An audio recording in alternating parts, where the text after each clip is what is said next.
Good day, everyone. My name is Hadania Jean Hilario Valencia, and I will be discussing about aligning educational programs and operation mapping objectives. To start with, here are the contents: aligning program operations and benefits, mapping objectives, tools, and techniques. We have the challenges and considerations, a sample case studies in the Philippines and case studies in China. Lastly, references. So aligning educational program and operation is a crucial step in ensuring an institution delivers a high quality learning experiences that meets its stated objectives. This involves a strategic approach that connects the educational programs with the operations by mapping learning goals to the resources, processes, and structures that supports them. It has several benefits. One is improve student outcomes. So when the program and operations are aligned, it leads to a more cohesive and effective learning environment.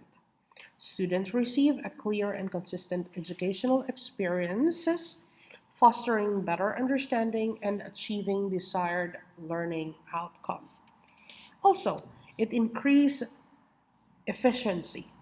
By aligning resources like faculty expertise, facilities, and the technology to program needs, it will lead to a cost effectiveness and avoids duplication of efforts. Okay, so is the program able to achieve its desired outcomes at the lowest possible cost? Are the faculties able to bring years of experience and knowledge to enrich learning experience of the school and the students, of course? Are the facilities, the infrastructures, laboratories, amenities able to cater and facilitate learning? So when all of this comes together in alignment, surely the program can have the benefits of efficiency and increase the efficiency. Next one is enhanced transparency. A clear mapping of objectives helps everyone involved, including the faculty, the staff, and the students, to understand the program's goals and their roles in achieving them. So, either internal or external stakeholders, whether they are directly or indirectly involved in the process, should be well informed of what task or what role are they playing. Okay, and the last one is data driven decision making. So when objectives are effectively mapped out, it allows for data collection and analysis to track the progress and make informed decisions about the program improvement. A sound decision making is very important. It needs to be backed up by data statistics information that when you able to trace them, you will be able to easily spot on what went wrong and how to solve them because you have a concrete idea of what needs to be done to improve. Okay? Mapping objectives. This is a core of achieving alignment. It involves translating the institution's mission and strategic goals into specific, measurable, achievable, relevant, and time bound, or the SMART objectives for educational program. So here are the step-by-step approach to mapping. One is institutional goals. By starting to the institutional goals, this is the part where you are identifying the institutional overall mission, vision, and strategic goals. This should inform the development and direction of educational program. Next, we have define program objectives that will translate the institutional goals into specific objectives for each program. This objective should clearly and articulately inform what graduates should be able to know and do upon completion. Next is curriculum alignment. It designs a curriculum that aligns with the program objective. This includes the selecting appropriate courses, learning activities, and assessment for evaluation. And we have operational alignment too. This is mapping the resources and processes needed to support the program and its objective. It includes faculty development. Faculty development ensures the faculty have the necessary expertise to deliver the curriculum effectively, as I mentioned earlier. Then we have assessment strategies. This involves the development of assessment that measures students' progress towards the program objectives. We have support services. So this provides resources like academic advising, tutoring, and career services to assist students in achieving program goals. And lastly, technology infrastructure. While there is investment in technology, it should support the chosen pedagogy and facilitates learning. Next, we have tools and techniques to mapping. So, first one, we have the logic model.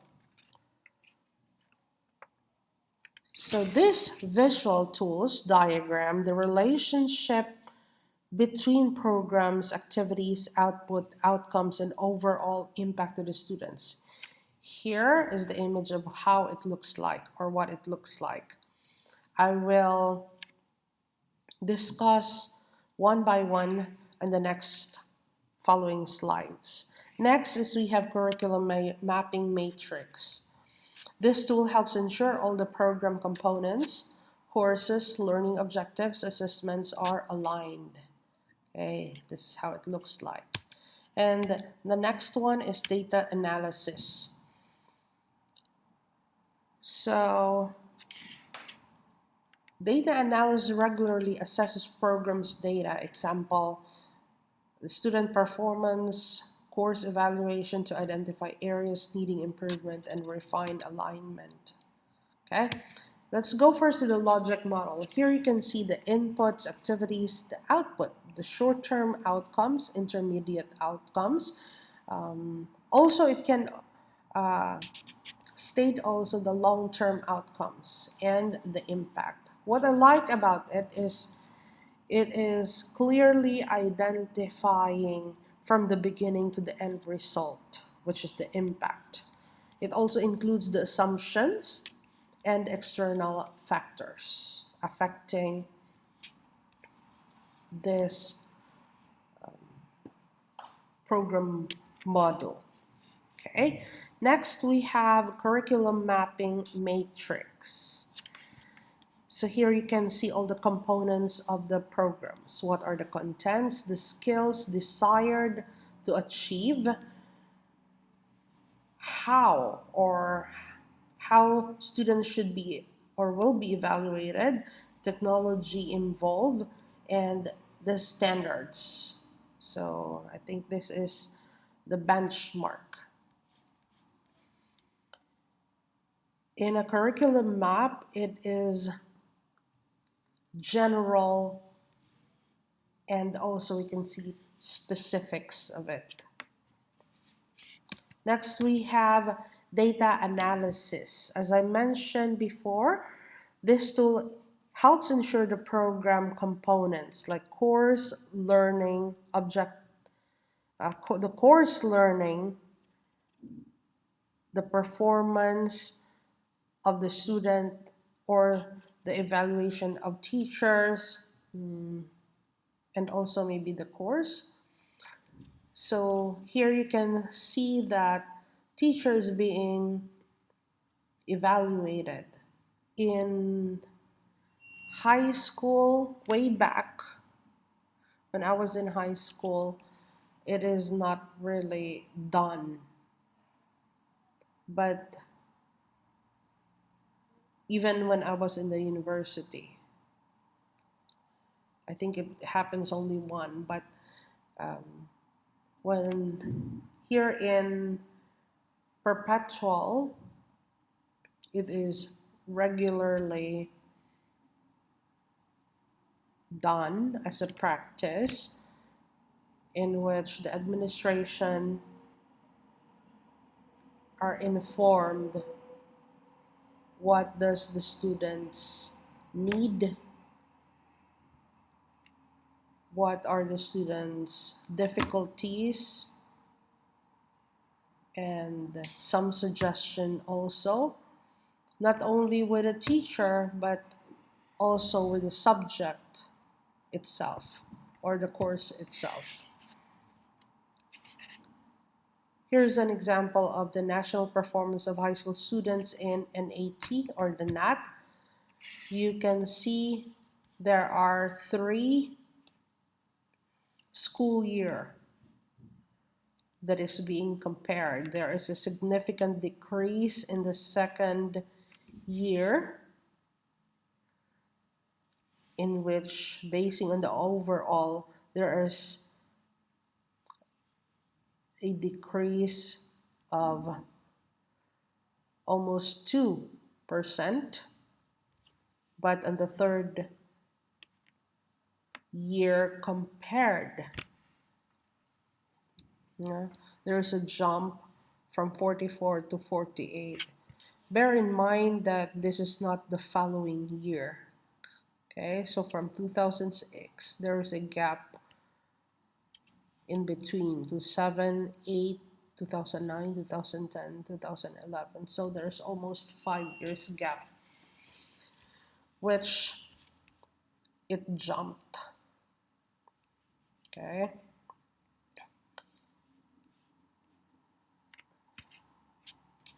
So we can say that there is an improvement of the performance.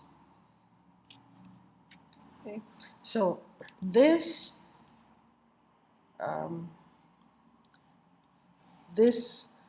results, this number could result into a well-informed decision making of what were the things that have done in the past and what are the things or decisions that have been made in the current year that made it possible to increase the percentage and improve students' performance. Okay, so there are also some challenges and consideration. One is stakeholder involvement, the flexibility, resource constraints. Remember that there are many stakeholders involved, and each one has different ideas and different roles, right? So how would you be able to collaborate it to make it priority for each of the stakeholders involved? Okay. Next is flexibility. Now this is a real challenge. Why you say? It's because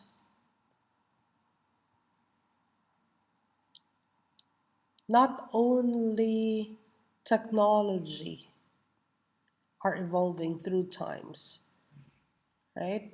Also practices, also cultural differences, modern and global ideas. This needs funding, right? This needs also funding in order to improve and adapt to meet the changing needs. What was 10 years ago or even just 5 years ago is our learning still suitable at this time of the current year? Is the labor market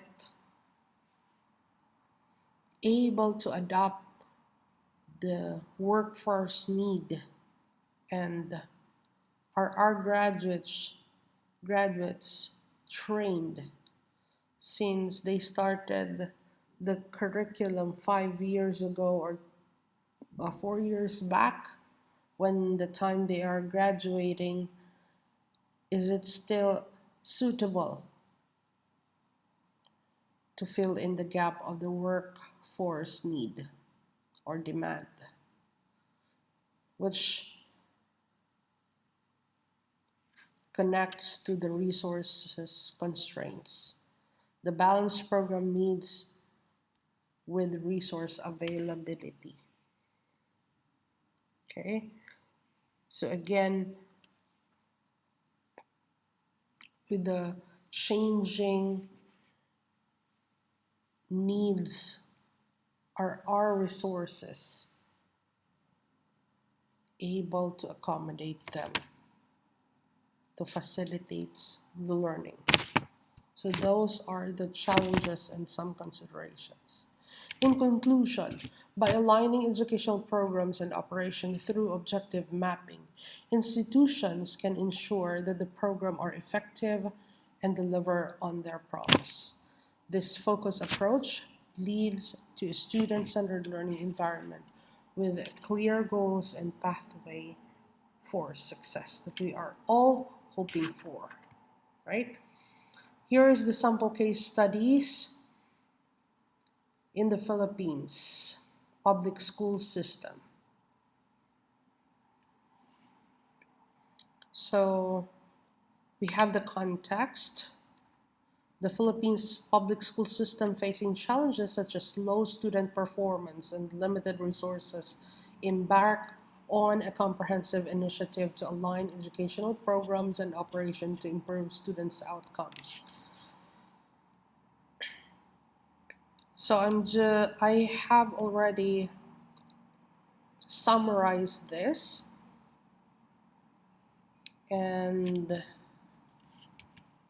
I have provided also, I think I have the PDF for this. Okay, so I have included references where I got this one from. Okay, so the objectives mapping, what did the Department of Education come up with? So they conducted a thorough review of its educational objectives, focusing on enhancing literacy rates, numeracy rates, and critical thinking abilities among students. These objectives were mapped across the curriculum, teaching methodologies, and assessment and administrative procedure. For the curriculum alignment, DepEd revised the national curriculum to ensure the alignment with the identified objectives. This involves updating learning standards, integrating 21st century skills, and incorporating local context and culture into curriculum framework. So for the teacher training and professional development, the teachers underwent extensive training and professional development to support the implementation of aligned instructional practices. Workshops and seminars focus on pedagogical strategies, curriculum alignment, and the use of data-informed instruction. So assessment alignment, DepEd revamped its assessment practices to align with learning objectives. So national standardized tests were redesigned to measure student progress in the key areas and 21st century skills, providing valuable data for instructional planning and decision making. And lastly, the operational alignment. DepEd realigned its operational procedures and resource allocation to support the alignment of educational programs and operation. This includes investing in instructional materials, providing technology infrastructure, and improving schools' facility to create conducive learning environment. So here it was properly studied, identified the objectives, um, mapped out, objectives was mapped out, assessments, alignment, and even operational alignment. However, there are still challenges that was faced in implementing it. One is we are all aware that it's about the budgetary constraints. Okay, so the Philippines reformed its public school by aligning programs and operation. This includes the clearer learning goals, revised curriculum, trained teacher, and better assessment. The result was improved students' performance, better teaching, and a stronger education system overall. This shows how important it is to have all parts of the school system working together to achieve educational goals. Okay. Another example, case studies, is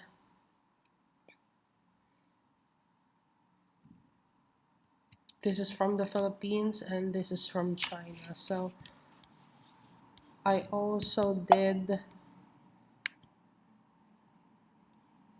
summarized it just to show you. Where was it? So I found it here. I have also included it in the references. Also, this is from China. Okay. Both are at least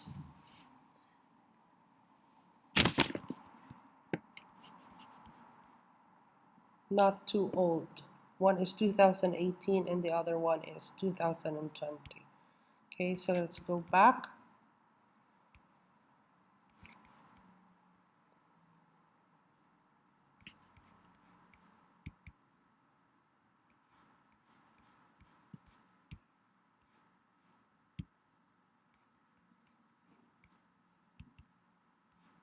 Okay. So this is a case study of TESDA institution in the Philippines. The Technical Education and Skills Development Authority, or TESDA, offers various program categories under three key results. So the first area is transparent, accountable, and participatory governance, focused on establishing clear procedures for public and ethical conduct within TESDA.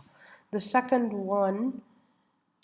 area is poverty reduction and empowerment of poor and vulnerable, provides training and scholarship to unprivileged Filipinos. Example includes the Special Training for Employment Program, TVET Scholarship, and Financial Assistance Program.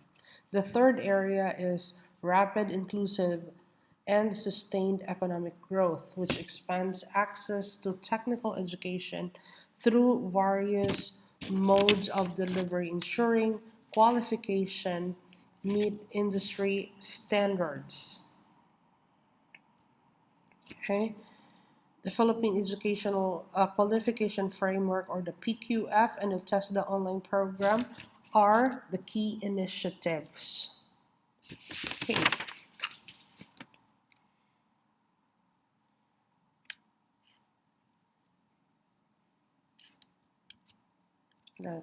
Let's go back.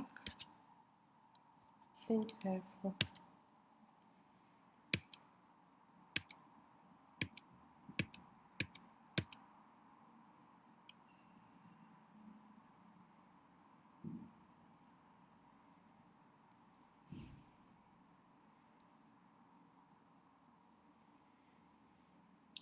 So for the first one, it covers the program that establish a clear guidelines and procedures for the public and ensure ethical conduct.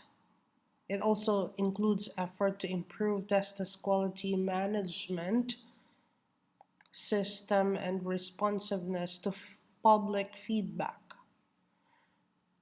The second one is focusing on providing training and scholarship opportunity to underprivileged Filipinos. The document mentions the special training for employment program, and it also highlights the significance of the universal access to quality technical education, which promote free tuition for technical education programs in public institution. And the third area is detailing the initiatives that aims to expand access to the technical education through various modes of delivery. This includes online programs delivered in institution face-to-face, private technical vocation institution, higher institution. Okay, so programs offered directly by enterprises or enterprise-based training and programs designed for specific communities or community-based program. So the study also mentions the Philippine qualification framework. This one ensures that the qualification meets the industry standard. Okay. Here is a sample case, the case study aligning programs with educational objectives. Right? Let me open to you this PDF file. Okay. So the current landscape and future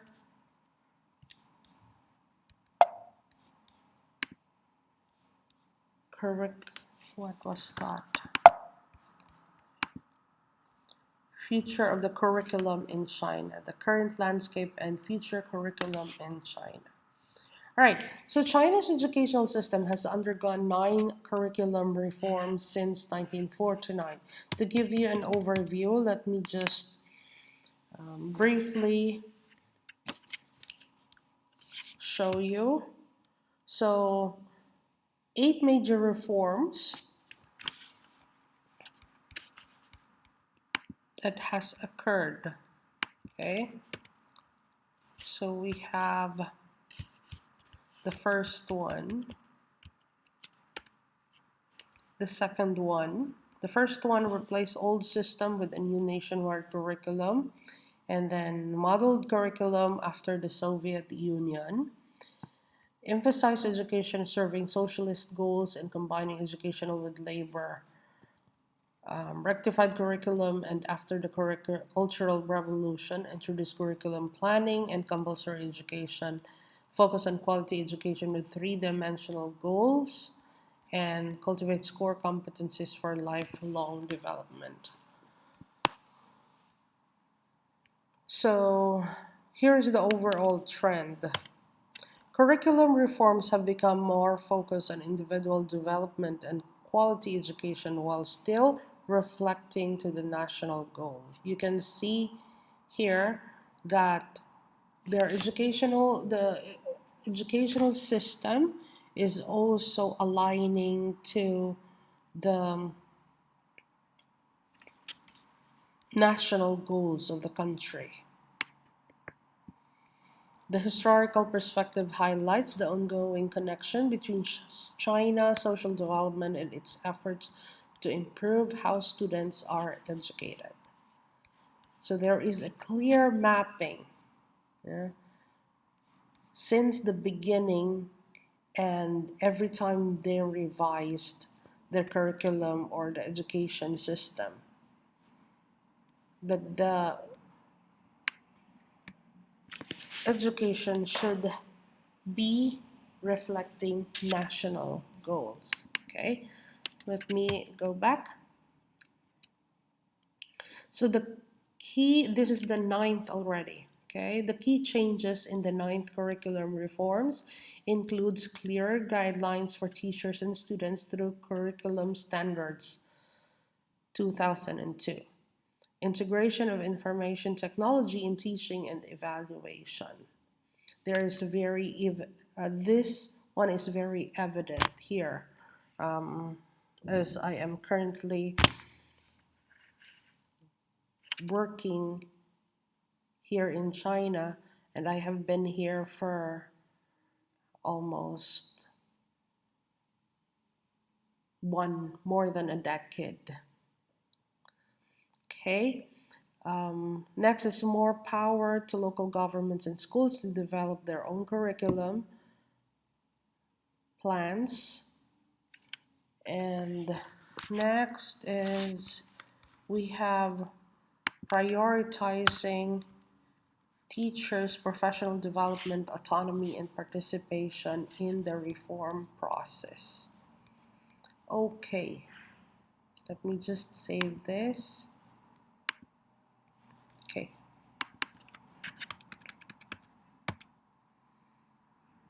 This reform has resulted in progress towards fostering well-rounded individuals through. So the five-dimensional integrative education, including moral, intellectual, physical, artistic, and labor development.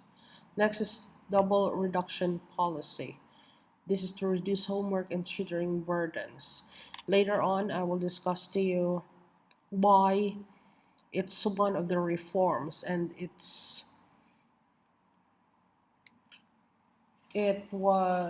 is significantly felt as soon as it was implemented. Most likely after just a week, you will feel already that it's effective, although there are some backlash in here, which I will dig deeper later on the following slides. Next is last one is to improve evaluation system that focuses on student development, teacher performance, and curriculum effectiveness.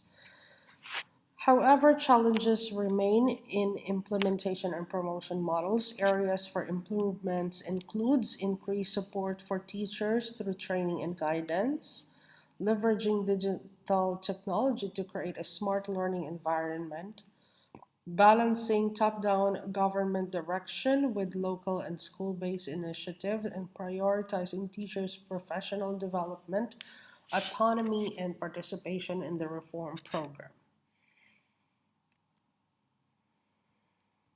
Okay, we're done with this.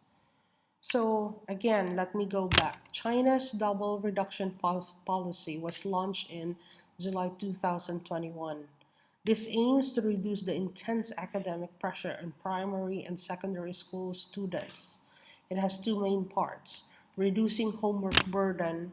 Schools are required to limit the amount of homework assigned. This means no homework for grade 1 and 2, and 60 minutes for grade 3 and 6, while 90 minutes for junior high school students.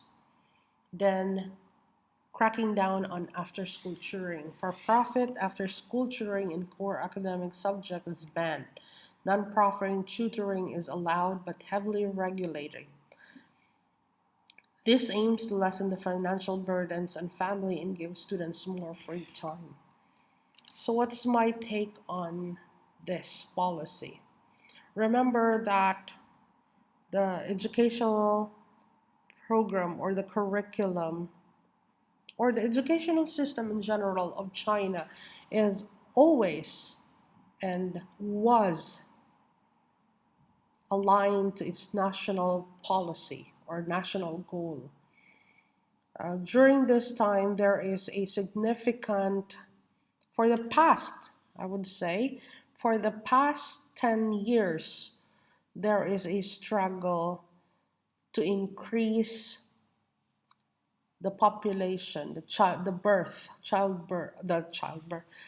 population or the birth rate, because it's declining. Okay, so why the population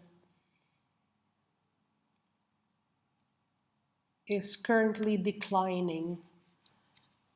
Many program, many economic program was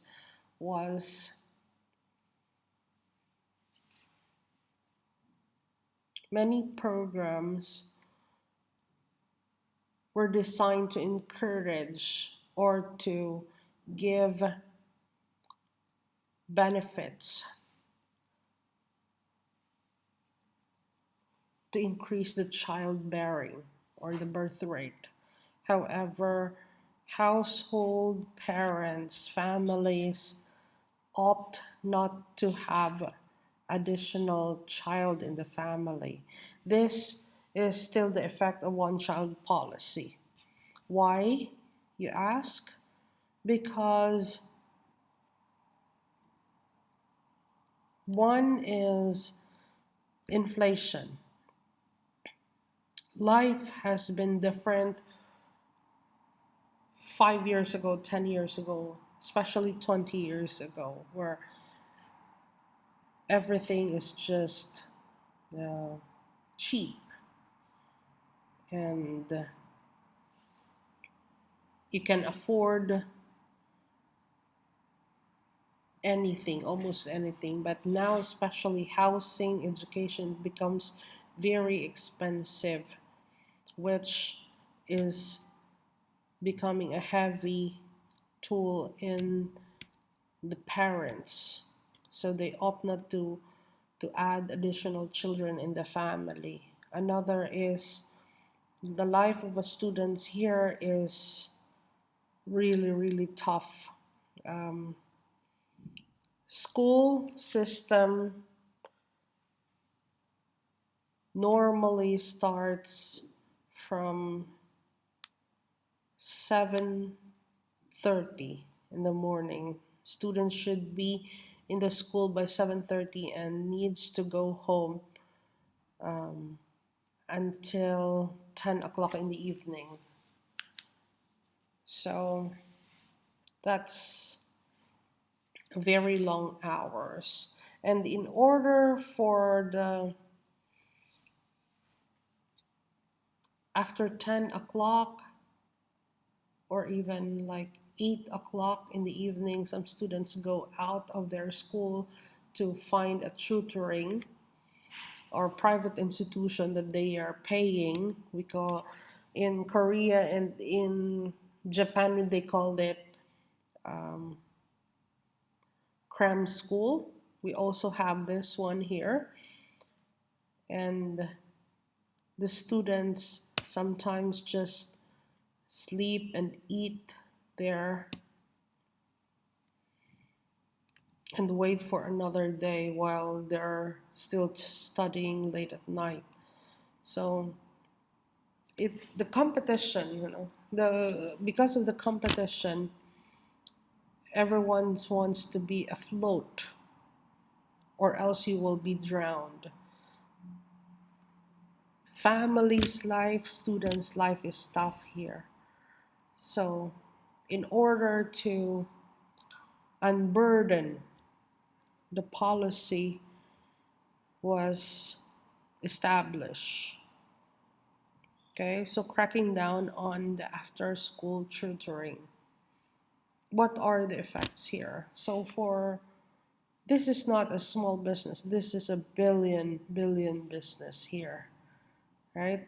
The cram schools or the tutoring after school programs is a billion business in China. But overnight, they were able to effectively shut it down. When the national government is having a program change, it is automatically implemented and efficiently monitored. I think that's one of the advantage because there is a power because of the political structure of China. There is a power that is centralized and it can facilitate, it can provide in order for the program to be successful. This have a direct impact, and it was also felt by so many Filipinos working here in China. Many Filipino teachers and professionals have been working in the after school, um, outside programs, and the end for them is not so good because they lost jobs overnight. So, but still, the demand here is so high, not only for Filipino teachers and professionals, but also for um, other non-native speakers that has expertise other than English. Okay, so yeah, that concludes my reporting, and I have included the references. Thank you, everyone, for listening. Thank you, Doc. God bless.